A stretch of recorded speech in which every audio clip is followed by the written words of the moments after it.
Good evening. Good evening.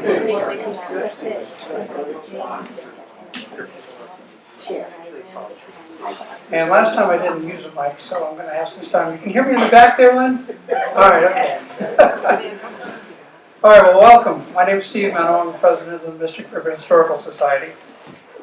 This is our fourth talk of the 2024-2025 season. And before I introduce Marilyn, who's giving that talk tonight, just wanted to go over the two talks that remain as well as a couple of other items. On April 23rd, once again in here, we'll be doing a talk entitled Mystics, Boys in Blue, Readings from Civil War Letters of Jedediah Randall and Horatio Nelson Fish. From the Civil War, Mystic Boys who went into the Civil War. It'll be a different format for that talk. We're going to be a couple people reading letters. One of them is me, and as well as a narrator. So it's a different format, but we'll be reading letters that they, sent home. And tied in with that, the talk, as is always, is on a Wednesday. And the following Saturday, April 26th, Marilyn will be hosting a walking tour of the Lower Mystic Cemetery, where those two gentlemen are buried. And obviously there'll be more to talk about there. But anyway, those two talks are tied together. So we hope to see you there. Our last talk of the year was originally scheduled for May 28th, but our speaker couldn't make that date. So it's actually going to be June 4th. And that will be on Captain John Mason, still controversial 30 years after his statue left Mystic. And that's by Dr. David Nomek. And as is tradition, our last meeting of the year will also be our annual meeting. So for the first 15 minutes or so, we'll go through the President's and Treasurer's report and also any elections that we're conducting for the board. So far we've got one, and we'll keep you posted on that. And also, like we did last year, thanks to Nancy and Larry Potter, on the 7th of June, a Saturday, Connecticut has Connecticut Trails Day. And Nancy and Larry will be leading a walk of the Pequot Woods that Saturday. It'll be at 10 a.m. and you do have to register, but we'll provide the details on that. So anyway, we've got a couple more things coming up and we hope to see you with that. As you can tell, we're recording tonight's talk, so if you want to see it again, we'll provide the link for that once the recording's all done. And for those of you who know someone who might not have been able to see the talk, we'll provide that information. Okay, without further ado, I'd like to introduce Marilyn Comrie, longtime member of the Historical Society, past president, current vice president. She and Betsy were very much involved in helping celebrate the 100th anniversary of the bridge. And I understand she's going to take a break and help work on the 250th of America that's coming up next year. So, busy gal, and without further ado, thanks. Marilyn.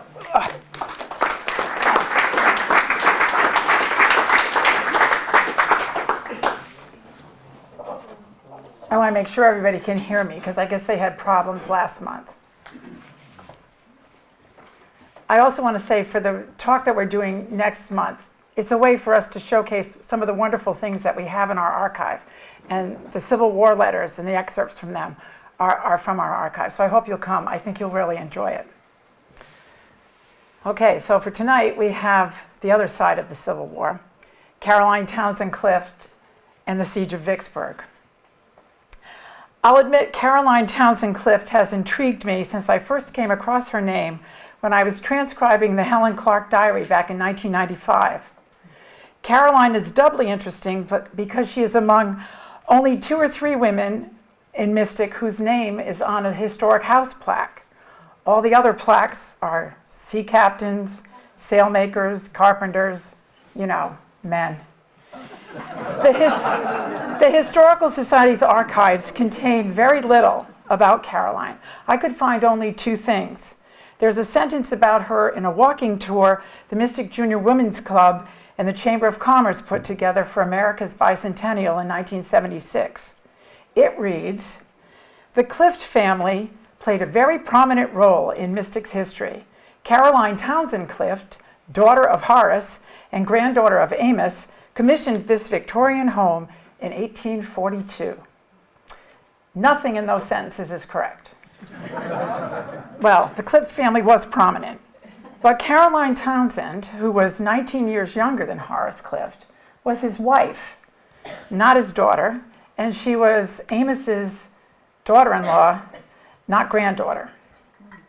And she didn't commission the house in 1842 because she wasn't born until 1859. And then there's the entry in Helen Clark's diary. Helen was 12 when she described her walk to school in 1917, and Caroline's house was on the tour. The house on the corner before turning down to the academy is a strange place. An old woman and her daughter live there alone. Mr. Clift is her husband, but there was trouble with a capital T, and they have not lived together since Miss Ruth was born. I do not understand it because Mr. Clift is nice. It makes me think of Daddy. That's Helen's grandfather. The women are queer and scary, and the big house is painted an ugly brown. They are well fixed, yet they use oil lamps and carry them from room to room. They have a bathroom, but that's because they are too delicate-minded to use a water closet. They do not let anyone in the house, not even the grocery boy. They will not handle money without gloves, and they hate children. At least the old woman does. Miss Ruth is nice in a scary way. For nearly 30 years, that was my knowledge of Caroline Townsend Clift. And I read that excerpt from Helen's diary whenever we did the Helen Clark walk and stopped in front of Caroline's house. But I just knew there had to be more to her story than the fact that she had an unhappy marriage, hated children, and was apparently a germaphobe. Then in the fall of 2023, the Day newspaper offered digital access to its news archive going all the way back to 1881. What a treasure trove for those of us who love local history. So I started researching people from Mystic, especially those in Helen's diary, and Caroline was among them. And it has allowed me to piece together her remarkable story. Caroline Townsend was born in 1859 in Bovina, Mississippi. She was the fifth of 6 children of Samuel and Caroline Johnson Townsend. The family owned a 1,400-acre cotton plantation 6 miles east of Vicksburg. Its location, with the Big Black River immediately to the east, the railroad line just to the north, and the main road to Vicksburg on the west, made it perfect for raising cotton and getting it to market. By the time Caroline was born, her family had become wealthy raising cotton. Her story gives us an opportunity to see the many interconnections commercially and through family ties between the North and the antebellum South and during the Civil War. As a historical society in Connecticut, we usually look at the Civil War from the Union perspective. This story lets us see the war from the Confederate side. Caroline's grandfather, John Townsend, was a Northerner. He was born near Taunton, Massachusetts in 1800.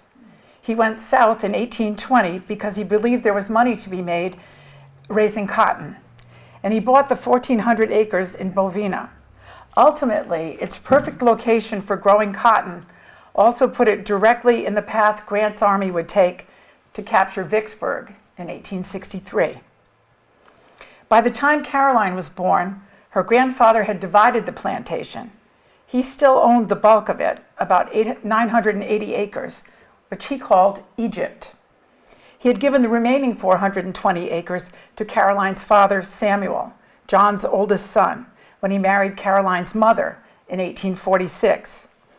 Samuel built a house about 2 miles from his father and called his plantation Owl Roost. That's where Caroline Clift was born. Caroline's mother was a Northerner too. She came from a very wealthy family in Uncasville, Connecticut. So now we know how Caroline wound up here. Caroline's mother was born February 22nd, 1827, in Buenos Aires, Argentina. Her father, William G. Johnson, was a Connecticut Yankee who had gone to Argentina for his health. And he also ran an export business there while he lived there. His 2 daughters, Caroline and Louisa, were born there before he and his wife returned to Uncasville in 1834, where he bought an existing factory and opened Johnson Dye Works at the mouth of the Oxaboxo River. Johnson extracted vegetable dyes from exotic woods for the textile trade. The dye works produced black, brown, and blue dyes, but it specialized in black. It was a very important industry in Montville in the 19th century, and it made Johnson a very wealthy man. His daughter, Caroline Johnson, grew up in Uncasville, and it was there that she met Samuel Townsend, who had come north from Mississippi in the 1840s to attend Harvard University. They were married in Uncasville in 1846, and their oldest child, a daughter Matilda, was born in Uncasville in 1849. Caroline Johnson Townsend appears to have traveled frequently between her plantation home in Mississippi and her father's house in Uncasville. At least one other of her 6 children was born in Uncasville. According to the 1860 census, at the time the Civil War broke out, John Townsend owned 58 slaves, and his son Samuel owned 12. The 2 men considered themselves Unionists, however, meaning they didn't agree with Mississippi's decision to secede from the Union. Bovina, Mississippi is in Warren County, and the U.S. Congressman representing Warren County when the Civil War broke out was Jefferson Davis, later the President of the Confederacy. Jefferson Davis's plantation, Briarfield, was 15 miles south of Vicksburg on the Mississippi River. It's very likely that Townsend's knew Davis, maybe even socialized with him. They even had religion in common. Both the Townsends and Jefferson Davis were devoted Episcopalians. 6 Civil War letters between Caroline and Samuel Townsend and William Johnson have survived, and they paint a powerful picture of the path of destruction wrought by Grant's army. I'm going to share 3 of them with you tonight. In order to appreciate the content of the letters more, I'm going to give you a little brief history of the Battle of Vicksburg. From the outbreak of the war, the Union considered Vicksburg the most important target to capture because the city on the Mississippi River was the lifeline for the Confederacy to ship supplies and ammunition. Control of Vicksburg would give the Union control of the Mississippi River and would cripple the Confederacy. Next. Here's a picture of Vicksburg in 1863. How important was Vicksburg? Confederate President Jefferson Davis described the city as the nailhead that holds the South's 2 halves together. President Abraham Lincoln declared, "Vicksburg is the key. The war can never be brought to a close until that key is in our pocket." So Vicksburg was in the Union's crosshairs from the start of the war. The first phase of the Battle of Vicksburg was a river attack, a naval bombardment, on May 18, 1862. It failed because of the fierce resistance by the Confederate batteries guarding the city. In the winter of 1862, Union forces made another unsuccessful attempt to take Vicksburg, this time from the north by land. So in the spring of 1863, Grant's army was preparing the 3rd attack on the city, this time from the east, which would take it across the Big Black River and directly through Owl Roost Plantation. Next. And here's the map. There's the Big Black River. Here's Owl Roost. There's the rail line going to Vicksburg. Here's the road to Vicksburg. And Grant's army is going to come right across there. Now, I know hindsight is 20/20, and we are looking at this through the long lens of history. But it would seem to me that the people living in Vicksburg in the beginning of 1863, or living in Bovina, should have surmised that Grant's army would come from the east next, and that they would be right in the crosshairs. When Union forces were making their second failed attempt on Vicksburg in the winter of 1862, Caroline Johnson Townsend was visiting her parents in Uncasville with her 5 children. She had given birth to her youngest child, a daughter Mary, in January 1862, and she likely brought the children to Connecticut to spend Christmas with their grandparents. Early in January 1863, Caroline was preparing to travel back to Bovina. The Civil War was about to reach its pivotal point, and Caroline's father realized it. Not only had Union forces already attacked Vicksburg twice, on January 1st, 1863, as Caroline and her children were celebrating New Year's with her father, President Abraham Lincoln issued the Emancipation Proclamation. It declared blacks to be free, and it ordered the Union forces, as they moved across the South, to let enslaved Negroes know they were free and invite them to join the Union forces. Caroline's father begged her to stay in Connecticut for her safety and especially for the safety of her children. She declined, telling him her place was with her husband in Mississippi. It will become apparent from her letters that Caroline naively thought that the Union forces wouldn't harm her and her family because she was a Northerner and her father had money and influence. She was thinking like a civilian. General Grant, on the other hand, was planning how best to take advantage of the countryside around Vicksburg to supply his vast army as it moved as quickly as possible toward its target. Next. And this is just another map of it. The Big Black River. Here's the Townsend Plantation, and there's Vicksburg. So they're going to come straight across there. In his book, The Civil War, A Narrative, author Shelby Foote writes about Grant's strategy in the days leading up to the siege. Quote, "One thing Grant knew, however, was the plans called for an immediate speed up of the accumulation of supplies, preliminary to launching his all-out drive on the rebel citadel 24 miles to the north. A look at the central Mississippi interior, with its lush fields, its many grazing cattle, and its well-stocked plantation houses, had convinced Grant that the problem was less acute than he had formerly supposed. This country will supply all the forage required for anything like an active campaign and the necessary beef," Grant wrote to one of his generals. Next. And this is the map that Shelby Foote has in his Civil War book, and it's exactly the same thing. Here's the Big Black River and Owl Roost, and there's Vicksburg. The Townsends also put great stock in the fact that they were Unionists, opposed to secession, and they likely had a misplaced confidence in the Confederate Army, which had twice turned back Union attempts to take Vicksburg. But Grant's strategy in the spring of 1863 was much more aggressive than the Union's two attempts to take Vicksburg in 1862 had been. This was going to be scorched earth warfare, and Grant was prepared for a siege to starve the people of Vicksburg and the Confederate soldiers into surrender, if that's what it took. That's the situation Caroline Johnson Townsend brought herself and her children into when she headed home to Bovina in January 1863. If she had stayed in Connecticut any longer than that, she would likely have been here for the duration of the war, because Grant's army destroyed the rail lines between Jackson and Vicksburg later that spring to cripple the rail service between the capital city and the Mississippi River.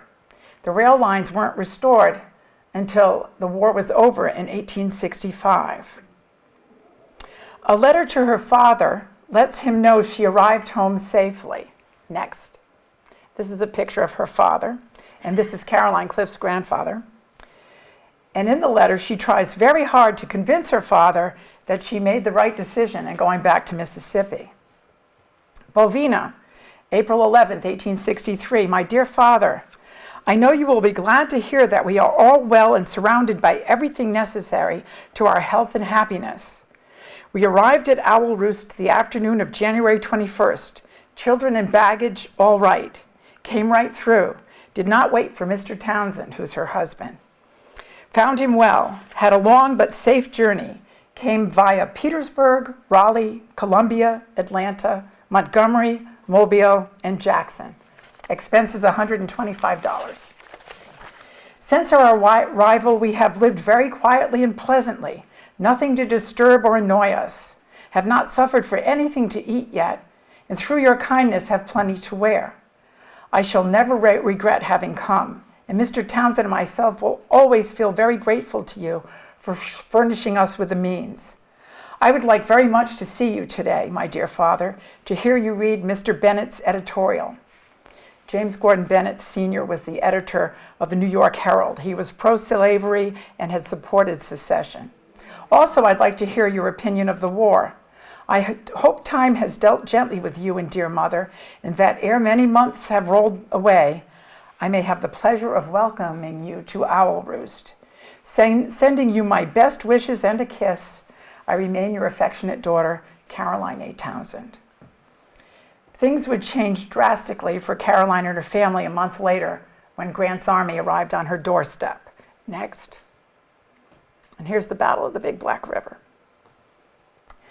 After Union forces captured Mississippi's capital city of Jackson on May 14th, Grant's army moved rapidly west toward Vicksburg, destroying the rail lines between the two cities and defeating Confederate troops along the way at Raymond, Champion Hill, and the Big Black River, forcing the Rebs to retreat to Vicksburg. Grant's army won the Battle of the Big Black River on May 17th. The river was 2 miles from Owl Roost. Next. And this is the Big Black River. And as part of the battle, the Confederates destroyed the original bridge that was there. And this is the pontoon bridge that the Union forces built so that they could get across the river and move toward Vicksburg. Next. And then here's everything moving during the war. Next. And then here's the rail lines. Grant had determined that the only way to capture Vicksburg was by siege, to bombard the city and starve its residents into submission. Next. Lida Lord Reed, whose family fled Bovina for Vicksburg as Grant's army was crossing the Big Black River, wrote this in her diary. It was 10 o'clock that night when our driver halted upon Prospect Hill, a sharp ridge above Vicksburg, overlooking both river and town. Below, to the right and left, before us and behind us in the valleys, were thousands of campfires. Above us gleamed the stars, also closely blended in a gloom of haze and smoke, that we literally seemed to be within the hollow center of a great star-sprinkled sphere. It was a beautiful, even wonderful sight, but we did not linger to admire it, for behind us on the dark road to Bovina crept closer and closer the awful shadow of Grant. Next.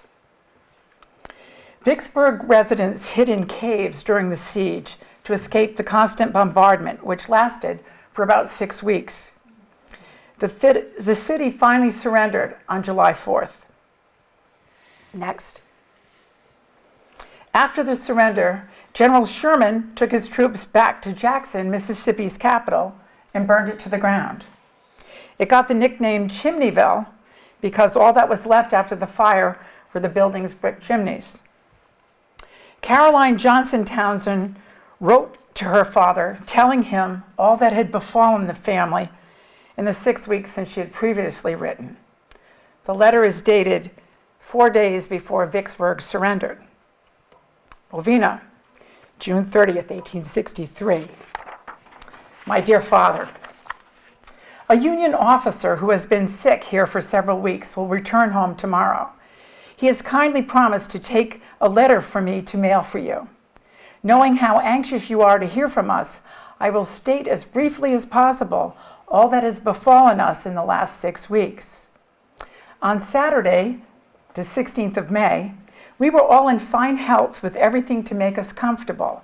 We had 24 servants of our own, storeroom filled with groceries of all kinds, sufficient to last our family for more than a year, a yard full of poultry, a remarkably fine garden, and a large patch of Irish potatoes just ready to dig.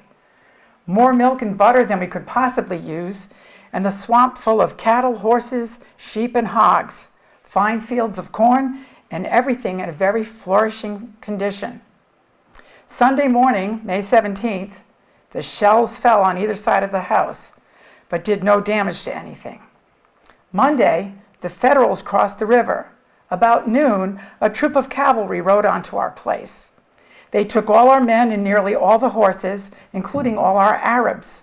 I felt as if my heart would burst when I saw Henry on Yusuf riding him off. All our saddles were taken, also bridles, harnesses, etc. They cut our carriages all to pieces, took Mr. Townsend's watch out of his pocket, took all the silver off the table, told the Negroes they were free, and rode off. Tuesday at daybreak, 2 companies, one of cavalry and one of infantry, visited our place again. They tore our barn nearly to pieces, took nearly all our corn and fodder, shot all our milk cows but 2 in the little lot before the house, ran their bayonets through the pigs, and killed the calves and sheep in the lot. Then they came into the yard and shot all the poultry at the risk of our lives, for they shot through the house and under the house. I rolled the children up in the beds and pillows to keep the balls from hitting them. All this time, there were 2 captains in the yard. I took the baby Mary in my arms and begged of them, for God's sake, to stop it. I told them where I was from, where the baby was born, and where my father and mother lived. But they only laughed at me. Then the soldiers went into the garden and took out and destroyed everything in it. Then they went to the smokehouse and took all the meat, and then to the kitchen and storeroom. I was in despair. Mr. Townsend could do nothing. The place was filled with soldiers, and a soldier came to me and told me that General Alvin P. Hovey was at the Big Black River Bridge, and if I would go to him, he would protect me. Next. And here's General Hovey.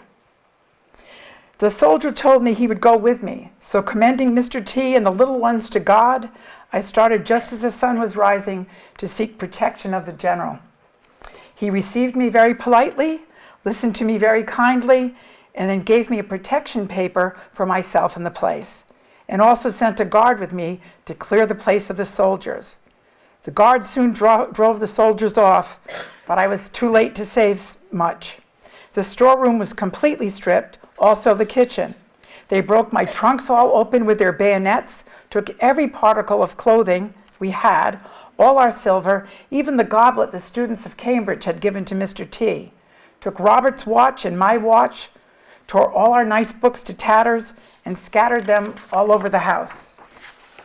In one of my trunks, I had $1,600 in Confederate bills I was keeping to get clothes and food next winter. All was taken. I couldn't save a thing.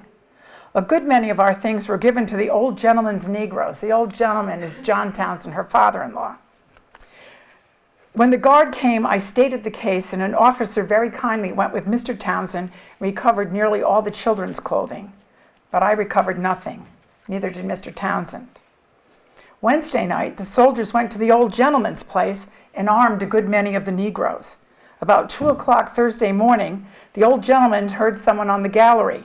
He went to his door to look out and was fired at 3 times with rifles. One rifle bullet passed through his lower abdomen and another through his thigh. The other ball went into the house. Both of the balls passed out without inflicting serious wounds. Mr. Townsend brought his father up here. He has nursed him very carefully, and he is now able to walk about the house. Everything has been taken from the old gentleman's place, but a few women and children. His cornfields, even as ours, have been destroyed. Horses pastured in them. After all this trouble, you will not be surprised when I tell you I was taken very sick. A federal doctor took care of me, and at one time he reported in camp that I must die. He could do nothing for me. But God spared me, for my poor children's sake, I suppose. For 2 weeks I was confined to my bed. At the end of the 2 weeks, Lucy and Mary, house slaves, both sent me word they did not intend to come back to the house anymore, and I was forced to get up out of bed and go right to work. Our servants have all left us, but old Cindy and 2 or 3 boys. Colonel Fonda's troops are quartered around the front of the house. There are 5 tents in our yard, and half of our house is taken for a hospital. A contraband camp, which was made up of the freed Negroes, is back of the garden, and Negro soldiers are quartered around the barn. Our cistern is nearly dry, and Mr. Townsend has to go to the commissary for food every 4 days. They give us plenty, and Colonel Fonda is very kind to us and has our house and yard guarded. Perhaps at some future time we may recover some of our property. At present, we have nothing but the land and house and what furniture it contained. 3 cows and calves, 2 horses and their colts. Mr. Townsend bears his trouble better than I do. Things look very dark to me. Poor little Mary is very delicate, and my health is very poor. I have hardly a change of clothing, and the little girls and myself have all our work to do except for that little bit that Cindy does for us. I am in hopes that things will be better after a while.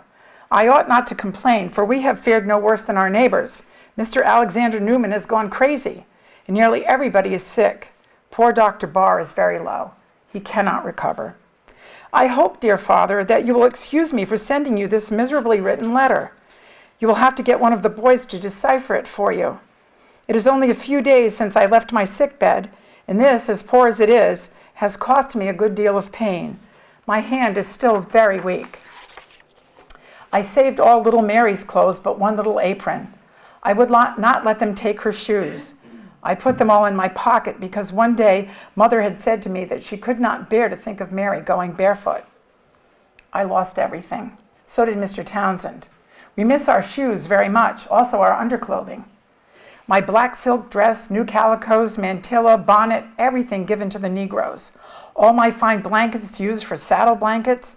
I said to an officer the other day, perhaps it would have been better if I had remained in the North. He said, no indeed, for Mr.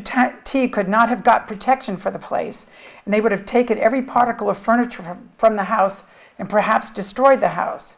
Besides, we had saved a few cows and some horses, and Mr. T has been better treated by my living here than if I had been gone. Do not feel uneasy at all about us. The worst is past. If there is any change, it will be for the better. I hope this wicked war will soon be over, and that I will be able to hear from you. I have not heard one word since I left Connecticut. Hoping that you will take care of yourselves, I will close, remaining your affectionate daughter, Caroline. Next. The Union doctor who told Caroline she was dying, Captain John A. Ritter, a surgeon with the 49th Illinois Infantry Regiment, wasn't wrong. She was suffering from chronic dysentery, a bacterial inflammation of the bowels, for which there was no cure. She died on July 26th, 3 weeks after Vicksburg surrendered, and less than a month after she'd written that letter to her father. She was 36. 2 weeks after that, her 1-year-old daughter, Mary, also died of dysentery. Samuel Townsend wrote to his father-in-law to give him the news. August 11th, 1863, William G. Johnson, Esquire, Uncasville, Connecticut, my dear father. On the 27th and 29th July, I undertook to advise you by mail of the most distressing melancholy event that has ever occurred in our family, the death of my most dearly and tenderly beloved wife, which painful and sad event took place at 5 minutes past 11 o'clock on Sunday morning, July 26th. She died of chronic dysentery, having been in bad health for about 60 days. She suffered very little pain, thank God for his blessings, and she died so easily and quietly that one hardly knew that her poor wearied spirit had taken its flight. Not one groan, not one convulsive muscular contortion of the body.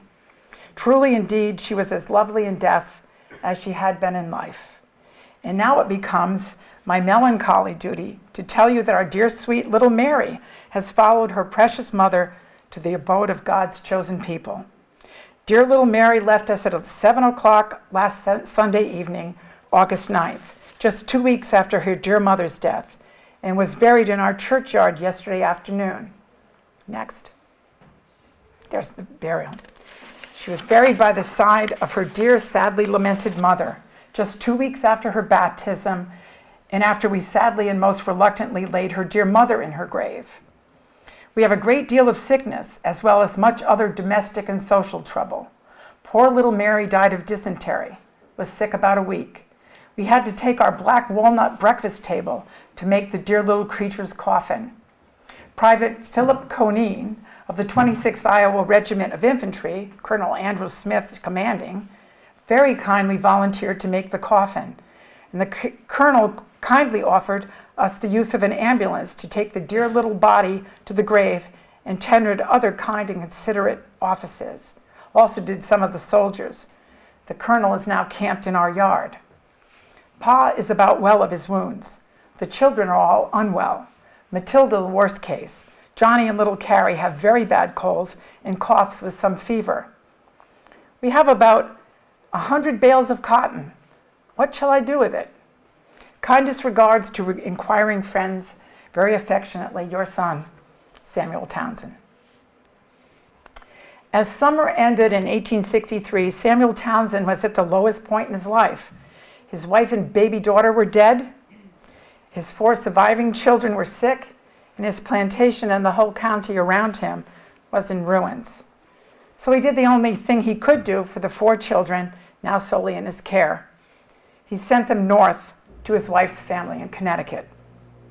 In the fall of 1863, Matilda, 14, Louisa, 12, Johnny, 7, and Caroline, 4, arrived at Hillcrest House in Uncasville, which would be their home for the remainder of their growing up years. Next. And this is Hillcrest House. William Johnson built this house in 1835. Next. And this is the house today. It's on Route 32 in Norwich, about a half a mile north of Montville Town Hall. If you know Route 32 at all, there's a McDonald's, and right next to the McDonald's is this huge open field, and at the top of the hill, the house is at the top of the hill. It's still there. Since Caroline Townsend Clift was only 4 during the siege of Vicksburg, perhaps she didn't have as great an attachment to Bovina. She was too little to remember a lot of her life there, but her other 3 siblings never lost touch with their Mississippi roots. There were records of visits to their father until his death in 1880. I obtained the letters I'm sharing with you tonight from Rebecca Drake, a Mississippi historian who has written a number of books about the Battle of Vicksburg. She lives in Raymond, Mississippi, where one of the battles was fought. Mrs. Drake belongs to St. Albans Episcopal Church in Bovina. Samuel and Caroline Johnson Townsend were among the original 17 families who founded the church in 1858. Next. And that's the cornerstone of the original church. The original church building was short-lived. Grant's army used it as a hospital during the Vicksburg campaign, and by the time the Union troops pulled out, the church was in ruins. The congregation replaced the church with a small wooden structure in 1870. Next. And that's the church. And this served as the church for the next 60 years. Matilda Townsend, Samuel and Caroline Townsend's oldest daughter, traveled back to Mississippi in 1876 to be married here. Matilda married Isaac A. Palmer, one of the wealthiest 19th century industrialists in Connecticut. When Matilda died in 1926, she left money in her will to rebuild St. Albans to its original splendor, which is the church that stands there today. Next. Her sister Louisa, who also married great wealth, and Louisa's family left $30,000 to St. Albans in 1936, a trust that today is worth about $250,000 and has kept the church going through thin times.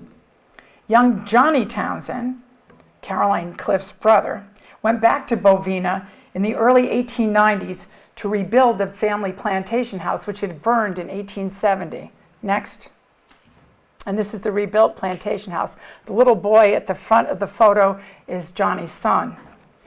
Johnny and his wife and children lived there from 1895 until 1905, later using it as a winter retreat until finally selling the property in 1912. And this house burned in 1920. There is some evidence that Caroline Clift may have visited Bovina to see the rebuilt plantation house. I found an entry in the October 27th, 1894 day newspaper that reported, Mrs. Horace Clift and daughter have arrived home from a trip south. Her brother Johnny finished rebuilding the house in 1894. Next. Here's the Bovina train station that Caroline would have visited or arrived at if she went to Bovina. Today, the Townsend family is long gone from Bovina, but they are not forgotten. Next. Portraits of Samuel and Caroline Townsend hang in the foyer of the church, reminders of one of the church's founding families. Next. Each year, the church hosts a fall festival where people come and eat dinner outside on the grounds. They started this in 1870 when they rebuilt the church. And in modern years, there's been a reenactor who plays Matilda Townsend as a 14-year-old girl during the siege of Vicksburg. Historian Rebecca Drake said she found lots of information about the 3 older Townsend children, including the exclusive schools they attended in the North. Oh, but nothing about Caroline. When I contacted her, the only thing she knew about Caroline was that she had married Horace Clift, lived in Mystic, and was buried here. Caroline remained a shadowy figure to her, and she just assumed that Caroline had died in poverty and obscurity. Caroline, in a lot of ways, remains a shadowy figure.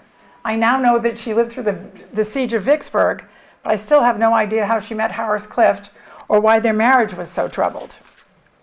They were married on November 30th, 1881, at her grandfather's house in Uncasville, the same place that her parents had been married in 1846. Caroline was 22 and Horace was 41. Unlike the titans of industry her older sisters had married, Horace was a farmer. But he came from a prominent Mystic family who owned a lot of land here. In fact, Horace owned the Pequot Woods, which was an expansive piece of property in the 19th century. Horace and Caroline lived apart after the birth of their daughter Ruth on January 27, 1884. Horace and his sister Sarah shared a house on Pequot Avenue at the top of Cliff Street behind the John Mason statue. Horace was born in Mystic on May 27, 1840, the son of Colonel Amos Clift and Caroline Morgan Clift. Horace's father built a lot of the early buildings in Mystic, including Portersville Academy, Mystic's first school. Next, here's a picture of Horace in his later years. Horace was a Civil War veteran, serving with the 26th Regiment Company K, Connecticut Infantry.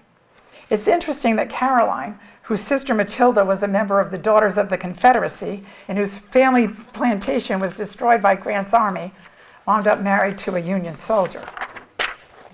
Especially since Horace's regiment fought at the siege of Port Hudson. Next. And here's Port Hudson on the statue that's out here by the church. The Port Hudson battle went on at the same time as the siege of Vicksburg. Port Hudson, Louisiana, is also on the Mississippi River, about 140 miles south of Vicksburg.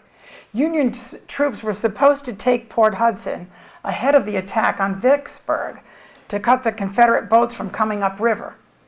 But it didn't go as planned, and it became another siege. The Confederates finally surrendered Port Hudson after Vicksburg surrendered. Horace was wounded in the shoulder in the fighting. In his later years, Horace was active in politics. A Democrat, he was a Groton town selectman in the 1880s and 90s. He was a long-standing deacon at the Union Baptist Church. Caroline, like the rest of her family, was a staunch Episcopalian, and she went to St. Mark's. Horace was also chairman of the school board for Groton's 5th District and a past commander of the Williams Post of the Grand Army of the Republic, which was the Civil War Veterans Group. Caroline's grandfather, William G. Johnson, died in January 1892 at the age of 91. He left an estate worth $2 million. Next.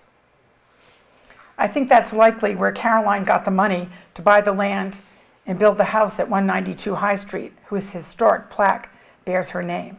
She bought the property at the corner of High and Academy Lane in 1892, and construction on the house began later that year. She and her daughter Ruth lived there for the rest of their lives. Caroline died in 1937 and Ruth in 1971. Now, it may be just a coincidence, but the house Caroline built on High Street was right next door to one of Horace Clift's best friends, John Green Packer. Next. The two men grew up together. They served in the same Civil War company and saw action at Port Hudson. They were both deacons of the Union Baptist Church and loyal members and past commanders of the Williams Post of the GAR. and they went to all the veterans' reunions together.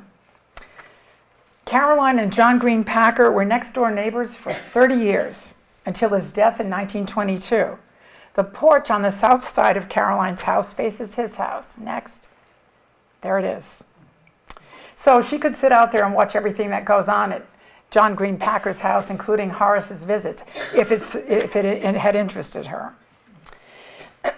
I suspect that William Johnson left money to his granddaughter Caroline so she would be financially secure, since she was the only Townsend daughter who hadn't married great wealth, and she had a troubled marriage to boot. Being financially independent must have emboldened Caroline, because in 1897, she sued Horace for divorce, accusing him of desertion and seeking full custody of Ruth. Divorce wasn't that common in 1897, but there were 4 other divorce petitions on the docket that day. The judge granted the others, but he refused to grant Caroline's petition. So she and Horace remained married until death did them part, and Horace died in 1929 at the age of 88.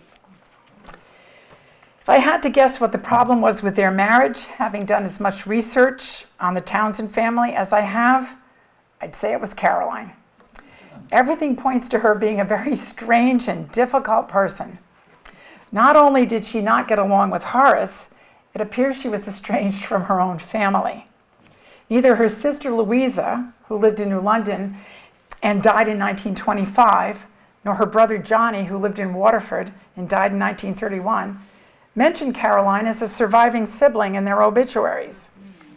Her sister Matilda's 1926 obituary does list Caroline, but Matilda lived in Middletown, Connecticut, so she probably didn't have to see Caroline all that much. Horace's obituary was the best. He managed to take a parting shot at Caroline from the grave. His obituary lists her as dead. Mr. Clift's wife, now deceased, was Miss Caroline J. Townsend of Mystic. Now, the people living in Mystic in 1929 had had a front row seat to the Caroline and Horace drama for 47 years. They all knew she wasn't dead. The newspaper person who wrote Horace's obituary paid a nice tribute to him as a veteran. Horace died on February 12, 1929, and February 12th is Abraham Lincoln's birthday. Horace Clift, 88, long a resident of Mystic, who early in the Civil War heeded the call of President Lincoln and became one of the boys in blue, passed away yesterday. His death occurred on the birthday anniversary of the great emancipator. And Caroline's obituary is interesting too, considering her long estrangement from Horace. The headline is, Mrs. Horace Clift dies. Then it says, Caroline Clift, widow of Horace Clift, died at her home yesterday. Then it says she was born in Bovina, Mississippi, and is survived by a daughter, Ruth. And that's it. One paragraph. She was as shadowy in death as she was in life. Caroline and Horace are both buried in Elm Grove Cemetery. Next. But of course, not together. Horace is buried on the Clift family lot along with his siblings, his parents, and his grandparents. And Caroline and Ruth are buried in the same section of the cemetery, but several hundred yards away. So their long estrangement continues into eternity. And that's the story of Caroline Clift.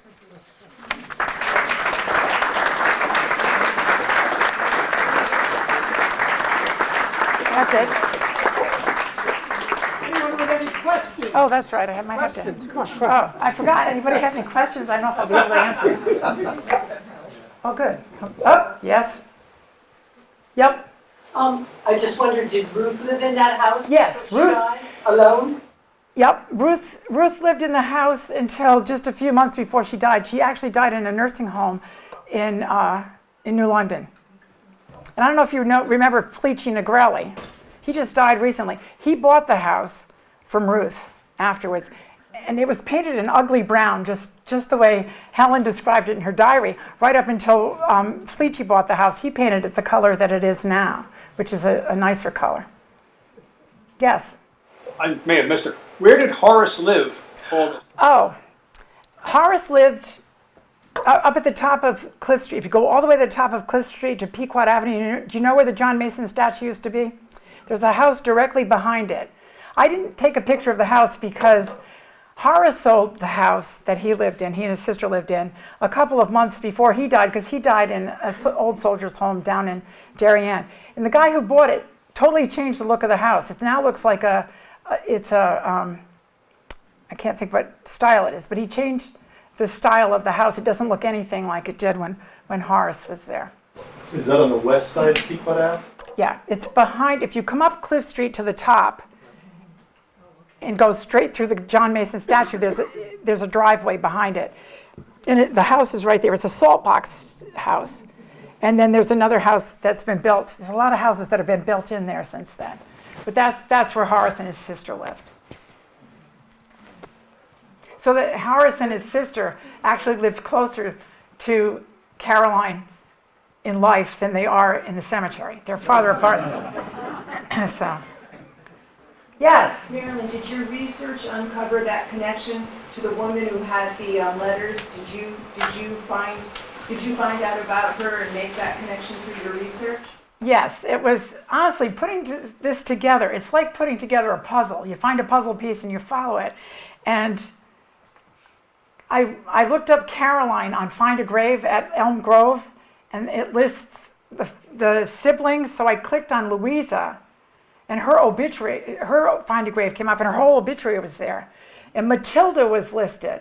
So I clicked on Matilda, and of course, that's when St. Albans Church came up, because she had rebuilt the church. And when I went to their website, they said that there were Civil War letters, so I wrote to them, and Mrs. Drake wrote back to me. She and I have become good friends, because when I discovered that Louisa Palmer was Caroline Clift's sister, I couldn't believe it, because my great aunt worked for the Palmers. She was a servant at the house. She started when she was 16, and she worked for them. She outlived them all. So I have a ton of knowledge about the Palmer family in New London, and which I was able to give to Mrs. Drake that she didn't have. I even had pictures I sent to her. So we both made out. She gave me stuff, I gave her stuff. So. Anyone else? Marilyn, outstanding.